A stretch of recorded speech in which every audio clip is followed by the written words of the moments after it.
안녕하십니까. 조은한 시일입니다. 여러분 오랜만에 뵙습니다. 잘 계셨습니까? 제가 한 2주 교회를 비웠는데 되게 오래된 것 같네요. 지난주에는 올란도 교회를 다녀왔습니다. 플로리다 올란도 교회에서 플로리다에 있는 세 교회가 1년에 한 번씩 모여서 마이애미 교회, 템파 교회, 올란도 중앙교회가 모여서 집회를 가져요. 그 집회에 이제 강사가 돼서 하나님 말씀 전하고 갔습니다.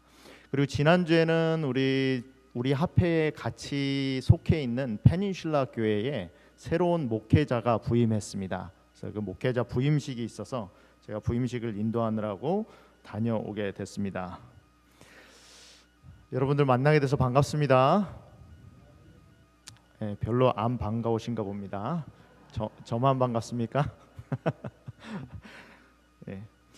오늘은 마가복음 9장 14절로 29절에 있는 말씀을 가지고 연약한 믿음이라도 구해야 한다, 연약한 믿음이라도 구해야 한다라는 제목으로 하나님의 말씀을 함께 나누겠습니다. 오늘 본문은요, 아버지를 사랑하는 아들을 사랑하는 아버지에 관한 이야기입니다. 아버지가 아들을 데리고 와요. 이 아들이 제정신이 아닌 아들입니다. 제정신이 아닌 아들이라서 자꾸 자기 몸을 상하게 하고 자꾸 쓰러지고 넘어지고 해요. 이 아들을 데리고 이 아버지가 고쳐달라고 예수님께 나와요. 주제는 이겁니다. 예수님 앞에 나온 이 아버지와 아들이 아들을 고쳐주지만 아들의 믿음을 보고 아들을 고쳐준 게 아니라 아버지의 믿음을 보고 고쳐줬다는 거예요. 그러니까 한 사람이 구원을 받고 한 사람이 고침을 받는 것은 꼭 그 사람의 믿음으로만 되지는 않는다는 겁니다.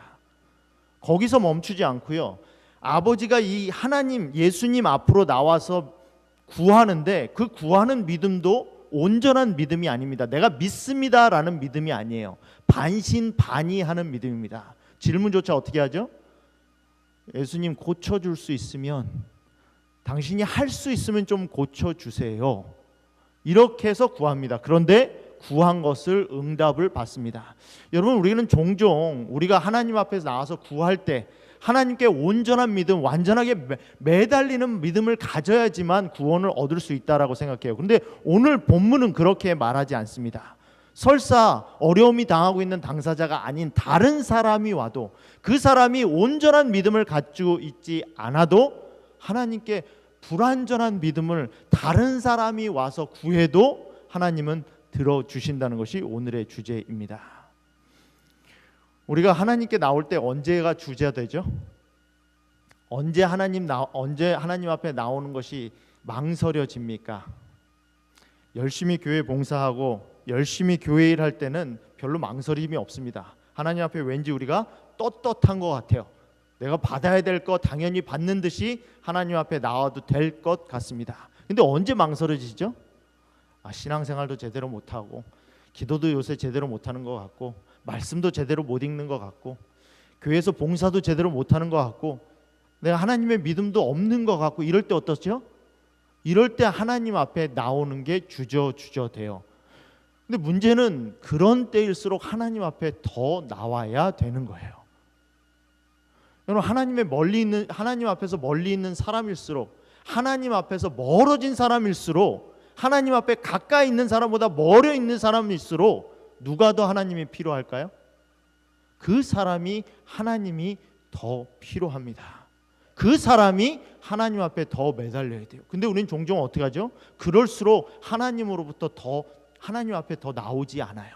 오늘 말씀은 그렇지 않다는 거예요.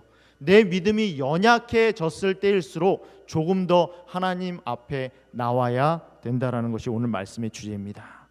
이 본문을 가지고 좀 세 가지를 살펴보고자 합니다. 첫째는 내 삶의 진짜 주인이 누구인지, 내 인생의 소유권이 어디에 있는지 좀 알아보고자 해요. 본문을 통해서. 오늘 본문은 이렇게 시작합니다. 무리 중에 하나가 대답하되, 선생님, 말 못하는 귀신 들린 내 아들을 선생님께 데려왔나이다. 귀신이 어디서든지 그를 잡으면 거꾸러져 거품을 흘리며 이를 갈며 그리고 파리해지는지라. 이 같은 본문을 마태복음은 이렇게 표현합니다. 자주 불에도 넘어지며 물에도 넘어지는지라. 누가복음은 이렇게 표현해요. 귀신이 그를 잡아 갑자기 몹시 상하게 하고야 겨우 떠나가나이다. 이 아이에 대해서 말하면서 이 아이가 제정신이 아니라고 말을 해요. 누구에 잡혀 있다고요? 귀신에 잡혀 있다고요. 자기 몸을, 자기의 삶을 자기 뜻대로 사는 사람이 아니라 귀신에 잡혀서 사는 사람이라고 말합니다. 그래서 언제까지? 거의 죽을 지경에 이르기까지 미치는 정도의 상황까지 그런 인생을 사는 아이라고 말을 하면서 고쳐달라고 해요. 여러분, 중독이란 말을 이렇게 정의합니다. 중독은 보상성과 강박적 행동이 반복되면서 통제 능력이 상실되고 부정적 결과가 있음에도 그 행동이 지속되는 만성 질환이다. 요즘에는요, 이 중독을요 의지의 결함으로 취급하지 않습니다. 이 병으로 취급해요. 병. 고칠 수 있는 만성 질환이라고 표현합니다. 내가 과연 그 중독이 돼 있나, 중독이 되어 있지 않나, 여러분 중독에 관한 질문을 좀 제가 10가지 한번 드려볼게요. 이 질문에 몇 가지 질문에 내가 예라고 대답할 수 있는지 한번 대답해 보세요. 손가락으로 한번 세십시오. 가르쳐 주실 필요 없습니다. 마음속으로 세시면 됩니다. 나는 그 행동을 줄이거나 멈추려고 시도했지만 실패한 적이 있다. 있으면 예예요. 나는 그 행동을 할 시간을 찾기 위해 일상일정이나 약속을 미룬 적이 있다. 당연히 해야 되는 일인데 내가 해야 된 중독된 일 때문에 내 일상을 미룬 적이 있어요. 그 행동을 하지 못하면 불안, 초조, 짜증을 느낀다. 그 행동을 하지 않으려고 해도 머릿속에서 계속 생각난다. 그 행동 때문에 일상생활에 문제가 생긴 적이 있다. 그 행동 때문에 관계에 갈등이 생긴 적이 있다. 그 행동을 하느라 수면 시간이 줄어들거나 건강이 나빠진 적이 있다. 예전보다 더 오래 또는 더 강하게 해야만, 그 행동을 해야만 만족을 느낀다. 하지 못한 상황이 되면, 이 행동을 하지 못하는 상황이 되면 우울하고 공허감을 느낀다. 삶이 허탈해지고 내가 살 수 있나 막 이런 생각이 드는 거죠. 하지 못할 때 몸이 안절부절하거나 집중이 어렵다. 몇 가지나 예입니까? 여러분, 이 가운데요 한 2개 정도 예면은 위험이 좀 낮은 거예요. 근데 이게 4개 되면은 3개나 4개 정도 예, 그러면 중독이 위험한 겁니다. 근데 이 중에 5개 이상이면 뭐예요? 이거 고위험군이에요. 지금 뭐예요? 내가 그 행동이 뭔지 모르지만, 여러분이 그 행동이 뭐 가지고 카운트했는지 모르지만 뭐 했다는 겁니까? 그것 때문에 상담을 받아야 되는 상황이 된 거예요. 내 의지와 더 이상 상관없이 그것이 통제가 안 된다는 겁니다. 여러분, 몇 개나 이해하셨어요? 이해하신 것이 하나 정도씩은 다 있을 것이라는 생각이 듭니다. 2023년에 텍사스 휴스턴에 있는 한 어머니 싱글맘의 가정이었습니다. 이 아이들이 하도 인터넷을 하니까요, 인터넷을 못하게 와이파이를 끊어버렸어요. 근데 아이가 14살, 15살, 16살 딸아이가 셋인데 엄마가 와이파이 인터넷을 끊었다고 화가 나서 엄마를 부엌칼로 찌르려고 달려들었습니다. 뭐예요 이게? 이게 중독이에요. 이게 한국도 안전하지 않습니다. 이게 엊그제 있었던 일이에요. 중학교 10대 중학생 남자아이가 하도 인터넷만 하고 셀폰만 들여다보고 있으니까 아빠 엄마가 법을 정했어요. 이제 밤 10시부터 다음날 아침까지는 셀폰 하지 않는다. 그래서 셀폰을 뺏었어요. 아이가 화가 나가지고, 이게 광주에서 있었던 일입니다. 자기 방에다 불을 질렀어요. 자기 방에 불을 질러서 그 밤 11시에 모든 그 아파트 한 동에 있는 사람들이 전부 다 대피하는 소동을 거쳤습니다. 이게 뭐예요? 이게 중독이에요. 꼭 나쁜 것만 중독이 아닙니다. 내가 하는 행동들, 내가 하는 말들, 나는 그렇게 행동하기 싫은데, 나는 그렇게 말하기 싫은데 그걸 내가 컨트롤이 안 돼요. 내가 제어가 되지 않습니다. 그게 뭐예요? 그게 중독이에요. 다른 게 중독이 아니라 그게 중독이에요. 여러분, 요한복음에 보면 이런 말이 있습니다. 진리를 알지니 진리가 너희를 자유롭게 하리라. 여기서 말하는 자유가 뭔지 아십니까? 안 할 수 있는 자유를 말하는 거예요. 안 때릴 수 있는 자유. 어떤 사람은 자기 화를 못 이겨서 안 때릴 수가 없어요. 여러분, 때리는 게 손으로만 때리지 않죠? 말로도 때려요. 말로도. 근데 내가 내 제어가 안 돼요. 그래서 자꾸 뭐 합니까? 사람을 말로 때려요. 행동으로 때려요. 여기서 말하는 자유란 무슨 자유냐? 안 행동할 수 있는 자유라는 거죠. 그 자유가 언제 주어진다는 거죠? 진리를 알 때. 여러분, 정말 자유로우십니까? 여러분 삶의 주도권은 누가 가지고 있죠? 여러분, 우리는 우리 삶을 우리가 산다고 생각을 하죠. 근데 여러분 삶 가운데서 여러분이 선택할 수 있는 게 얼마나 되죠? 우리가 선택할 수 있는 게 그렇게 많지 않아요. 오늘 점심 메뉴 정도? 내가 어디서 살지, 얼마나 살지, 어디로 이사 갈지, 아이들은 어떻게 키울지, 내가 선택할 수 있는 게 그렇게 많지 않습니다. 그럼 뭐에 따라 우리가 선택하죠? 성경은 진리를 알 때 진리가 우리를 자유케 한다라고 말합니다. 그 진리가 뭐죠? 예수님이 진리예요. 예수님이 주인이 되셔야 내가 안 할 수 있는 자유가 있는 겁니다. 예수님이 주인이 되셨을 때야 안 할 수 있는 자유가 있다라는 거죠. 시대의 소망 249페이지에는 이런 말씀이 있습니다. 하나님의 동역자가 되고자 하는 모든 사람들이 첫째로 배워야 할 일은 자아를 불신하는 교훈이다. 여러분, 내가 자유롭기 위해서는 우리가 제일 먼저 해야 될 일인데 나를 믿으면 안 돼요. 나의 판단을 믿으면 안 됩니다. 나의 결정을 믿으면 믿을수록 뭐 하게 돼 있어요?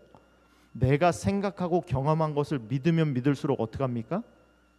자유롭지 못하게 돼요.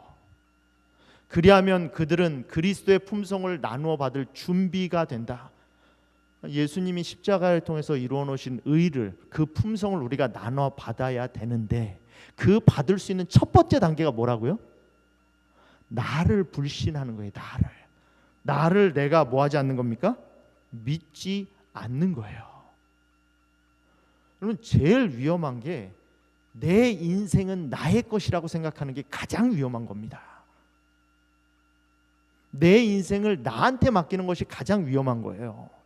하나님께 맡기지 않은 인생은 어디로 갈지 모르는 인생입니다. 마치 10살도 안 된 아이가 자동차를 가지고 모르는 목적지를 향하여 달리기 시작하는 거나 똑같은 거예요. 내일이 어떻게 벌어질지를 모르는 사람이, 어제도 똑같은 실수를 반복했던 그 사람이 내 인생은 나의 것이라고, 내 인생은 내가 주관한다고 그렇게 갑니다. 여러분 인생의 진정한 주인은 누구시죠? 누가 지금 주인의 자리에 있고 누가 지금 핸들을 잡고 있습니까? 여러분요, 마귀는요 한번 잡으면 놓아주지 않습니다. 이 아이가 뭐 할 때까지, 생명의 기운이 다 빠질 때까지.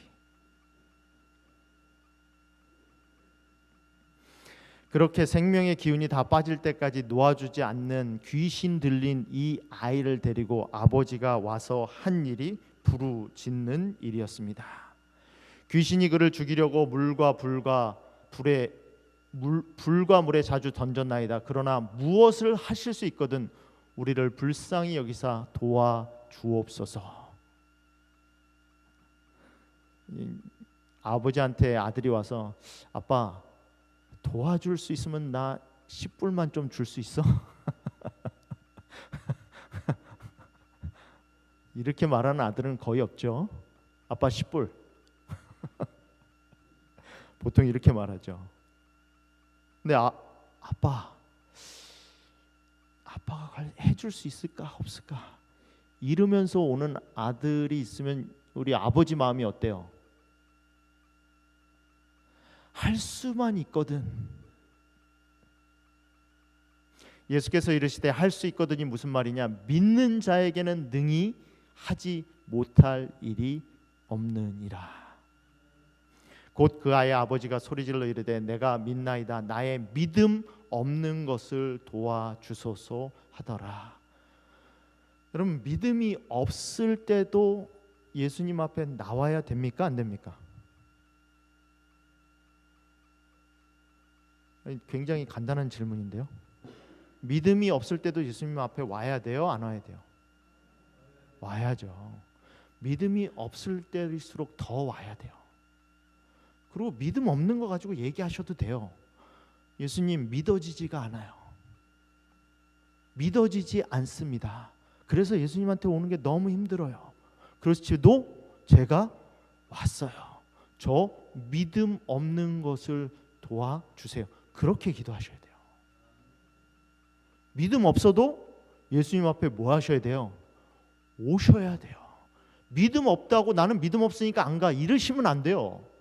그럴 때일수록 더 예수님 앞에 오셔야 돼요. 우리를 하늘과 연결시키고 있는 흑암의 권세와 겨루어 싸울 힘을 주는 것은 무엇이다? 믿음이다. 하나님께서는 모든 죄된 특성을 정복하고 아무리 강할지라도 모든 시험을 대항할 수 있는 방도를 그리스도 안에 준비해 두셨다. 어디 준비해 두셨다고요? 그리스도 안에 준비해 두셨다. 내 안에는 없어요. 아무리 내 안을 살펴봐도 내 안에는 없습니다. 내 삶에는 답이 없어요. 그러니까 믿음이 없어도 그리스도께 오셔야 돼요. 그리스도 안에 준비해 두셨기 때문에 그리스도 안에 오셔야 돼요. 그러나 많은 사람들이 자신들은 믿음이 부족하다고 생각함으로 그리스도에게서 떨어져 있다. 그럴수록 와야 된다니까요.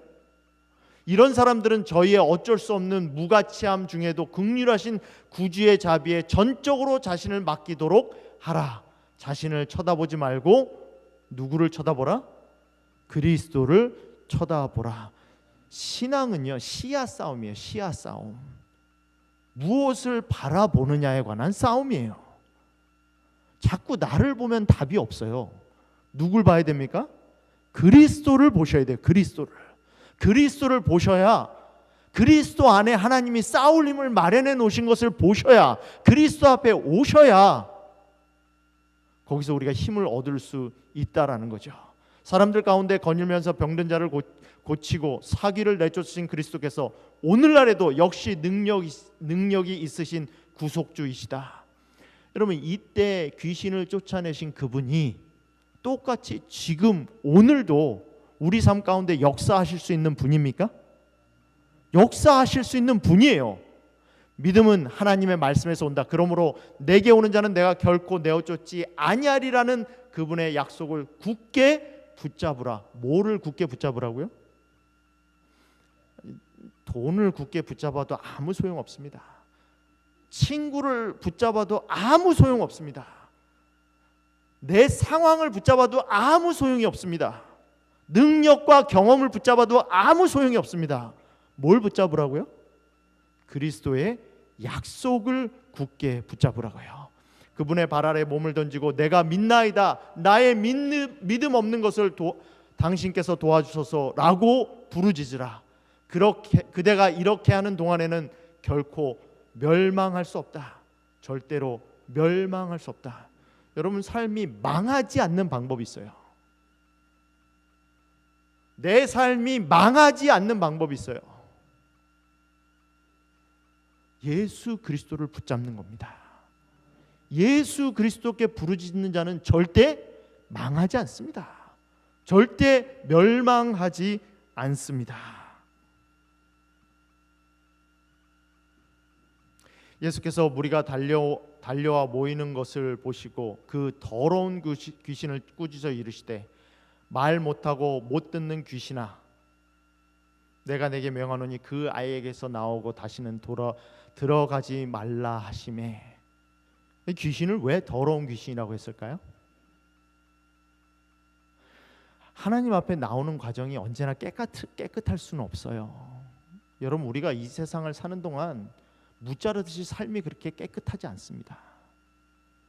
예수님께 나오는 과정이 내 자신이 지저분하고 내 자신이 지저분한 삶을 사는 지저분한 세상에 살고 있기 때문에 더러울 수밖에 없어요. 나는 깨끗한 것밖에 못해. 깨끗해진 다음밖에 예수님 앞으로 못 나와. 절대 그런 삶은 없어요. 예수님 앞에 나오는 삶 자체가 더러운 삶입니다. 더러워지더라도 예수님 앞에 나와야 돼요. 누추해 보이더라도 예수님 앞에 나와야 돼요. 제가 아침마다 읽는 기도력이 있습니다. 주님은 나의 최고봉이라는 기도력이에요. 그 기도력을 오늘 아침에 그 기도력에 나왔던 말씀이에요. 삶의 하찮은 부분들은 하나님에 의해 정해진 것이 아니라는 생각에 주의하십시오. 내 삶에 하찮은 것들 있잖아요. 이런 것까지 하면서 내가 신앙해야 돼? 그 하찮은 것들 있잖아요. 하찮은 부분들도 심오한 부분만큼 하나님께서 정하신 것입니다. 하나님께 헌신한다는 뜻은 비천해지는 것을 거부한다는 뜻이 아닙니다. 오히려 당신이 비천하지 않다는 인상을 다른 사람에게 보여주려는 것은 당신이 영적으로 교만하다는 확실한 증거입니다. 여러분, 우리 자신이 비천할 수밖에 없는데 심오한 사람처럼 행동하지 마십시오. 하나님도 말구유에서 갓난아기가 되셨습니다. 예수님이 비천해지지 않기로, 더러워지지 않기로 결심했다면 이 땅에 오실 수가 없었을 거예요. 비천하다는 것은 악하거나 깊이가 없다는 증거가 아닙니다. 바다의 해변에 있듯이 하나님께서는 사람들의 먹고 마시는 일, 걷는 일, 말하는 일 등 여러 하찮은 즐거움들을 허락하셨습니다. 예수님도 이러한 하찮은 일들 가운데 하나님의 아들로 사셨습니다. 원래 일상은 하찮은 거예요. 누추한 겁니다. 신앙도 그 하찮은 일, 누추한 일을 하면서 극복하셔야 돼요. 그 하찮은 일, 누추한 일, 사소한 일들을 통해서 하나님께서 우리 삶에 역사하신다는 거죠. 제자가 선생보다 높지 않다고 하신 말씀을 적용해 보십시오. 하찮은 것들을 바르게 대하며 살아야 안전합니다. 표면적으로는 상식적인 방법으로 평범한 삶을 살지만 하나님께서는 하찮은 일들을 통해 심오한 것들을 더해 주십니다. 내가 이렇게까지? 예, 그렇게까지. 내가 이것까지? 예, 그것까지. 우리가 사는 삶이 그렇다는 거예요. 더럽지 않고는 하나님 앞에 나오기 싫다. 하나님 앞에 평생 가도 못 나와요. 그렇게까지 하면서 내 일상을 돌아봐야 된다라는 거죠. 세상에 살다 보면 덜트가 묻을 수밖에 없어요. 여러분, 우리에게 묻어 있는 그 상처나 덜트나 더러운 것들은 다 스토리가 있는 겁니다. 그게 하나님이 날 만들어 주신 과정이거든요. 그 과정들을 하찮게 여기시면 안 됩니다.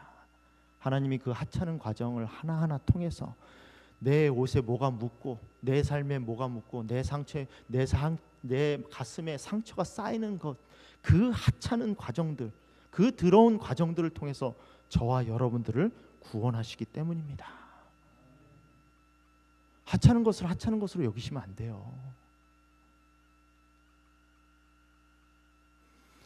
귀신이 소리 지르며 아이로 심한 격려를 일으키게 하고 나가니 그 아이가 죽은 것 같이 되어 많은 사람이 말하기를 죽었다 하나.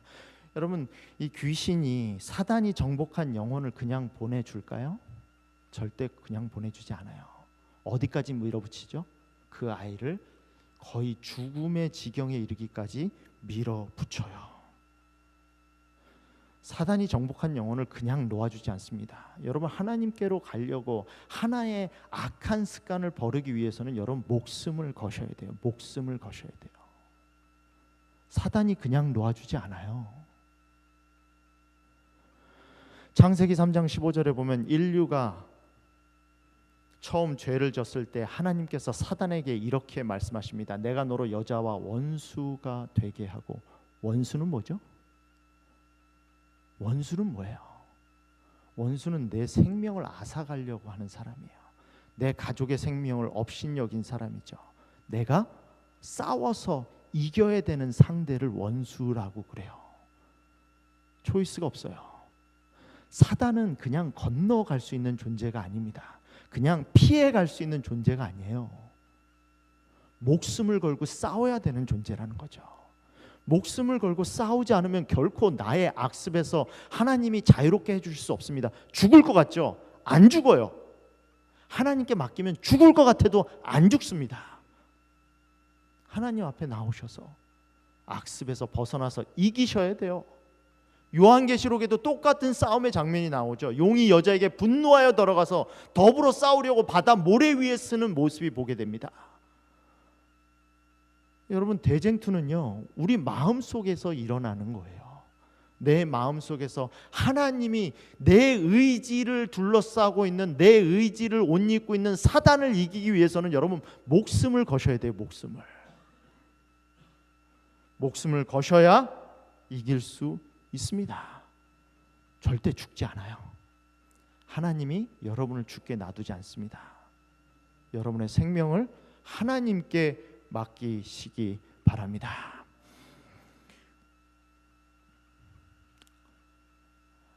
제자들이 예수님한테 나중에 물어요.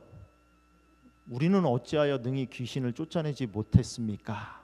예수님이 대답하시죠. 기도 외에는 다른 것으로 이런 종류가 나갈 수 없느니라. 지난주에 제가 페닌슐라 교회에 가서 전상원 목사님 부임 예배를 드렸습니다. 전상원 목사님이 부임 예배를 하면서 이제 전상원 목사님의 목회 철학, 목회 방향에 대해서 좀 소개를 해드렸어요. 전상원 목사님이 이렇게 쓰셨더라고요. 나의 목회 철학, 레위기 26장 12절. 나는 너희 중에 행하여 너희 하나님이 되고 너희는 나의 백성이 될 것이니라. 목회 방향, 말씀 중심, 조화와 연합, 미래를 위한 준비, 찬양과 예배. 여러분 이거 들으시니까 어떠십니까? 막 익사이팅 하세요? 이야, 반짝반짝한 아이디어네, 막 브릴리언하네, 이런 생각이 드십니까? 보링하죠? 뭐 똑같은 얘기, 항상 듣던 얘기. 여러분 이 말씀은 뭐냐면요, 이 목사님은 기본기에 충실하시다는 분이에요. 여러분 신앙은 100m 달리기가 아닙니다. 신앙은 마라톤이에요.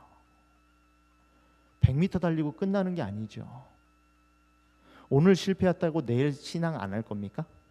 오늘 쓰러진 사람은 내일 하나님 안 믿을 건가요? 오늘 쓰러져도 하나님 다시 하나님께로 가야죠. 하나님을 다시 구해야죠. 신앙은 뭐예요? 마라톤이에요. 마라톤이라는 것은 기본기에 충실해야 된다는 거예요. 기본기에 충실하다는 것은 우리가 모르는 게 아니라 아는 것에 충실히 해야 된다는 겁니다. 오늘 아침에 일어나서 말씀 보고 하나님께 먼저 기도드리고 하나님을 먼저 의탁하는 거. 이 아이에게 귀신을 쫓아낼 수 있도록 한 것은 다른 힘이 아니라 하나님께 기도드린 거였어요. 다른 것으로는 될 수 없다라는 거죠. 여러분 반짝반짝한 아이디어, 지름길은 신앙이 없어요.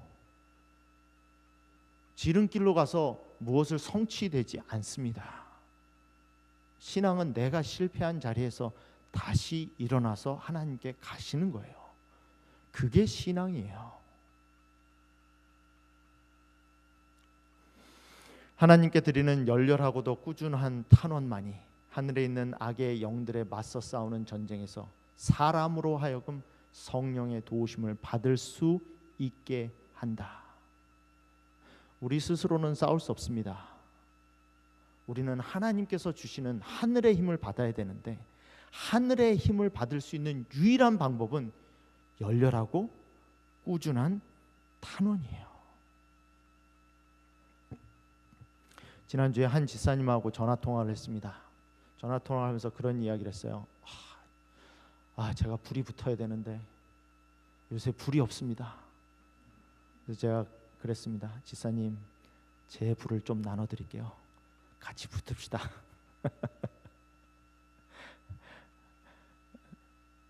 불이 없을 때도 불을 붙여야 됩니다. 돌아가지 마시고, 신앙에는 항상 기본기 하나님께로 돌아가는 것, 기도하는 것, 말씀 보는 것, 하나님께 의지하는 것, 그것이 하나님께 열렬히 탄원하는, 꾸준히 탄원하는 그것만이 우리를 하나님께서 주시는 능력을 받을 수 있는 자리로 인도할 것입니다. 사랑하는 성도 여러분, 오늘 이 시간 우리 하나님께 그 능력을 간구하는 시간을 좀 갖겠습니다. 우리 있는 자리에서 우리 아버지 하나님께 함께 기도하면서 하나님의 성령의 도우심을 구하겠습니다. 기도하겠습니다.